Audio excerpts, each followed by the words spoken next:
So বন্ধুরা আপনার সবাই দেখতে পারেন। कौन है? अरे दीवा छोड़ ना, जाने देना यार। बता मुझे कौन है वो? एक अटूट गहरी दोस्ती। तेरे लिए शिकार भी बनूंगा, शिकार भी करूंगा, सिर्फ तेरे लिए। সো বন্ধুরা, পাহাড়ি এলাকায় তার বাবার একটা চায়ের দোকান থাকে। কিছুদিন আগে তার বাবা মা মারা যান, তার জন্য সে তার বাবার চায়ের দোকানটা ছেলেটি চালাতো। অনেকক্ষণ ভাবার পর ছেলেটি ভাবতে লাগে যে আমার দোকানে এখনো কাস্টমার কেন আসছে না।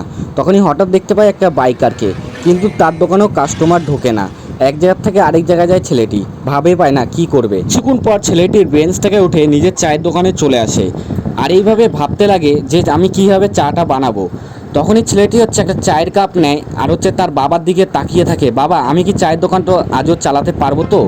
তখনই সেই ছেলেটি রাগে এখান থেকে বের হয়ে যায় আর বেঞ্চের দিকে দাঁড়িয়ে থাকে আর দেখতে লাগে লোকজনের দিকে, আর ভাবতে লাগে যে আমার চায়ের দোকানটা আজও চলবে তো। তখনই ছেলেটি ঘুমিয়ে যায়। ছেলেটির পাশ দিয়ে একটা গাড়ি যাচ্ছিল, তখনই ছেলেটি উঠে যায়। উঠে যাওয়ার পর ছেলেটি ভাবতে লাগে যে তার আজ 3 দিন হলো, এখনও পর্যন্ত একটা কাস্টমারও নেই আমার চায়ের দোকানে। বন্ধুরা, এই ভিডিওর পার্ট 2 দেখতে হলে আপনারা লাইক করে চ্যানেলটি সাবস্ক্রাইব করবেন প্লিজ। বন্ধুরা, এইটুকু অনুরোধ তো থাকতেই পারে।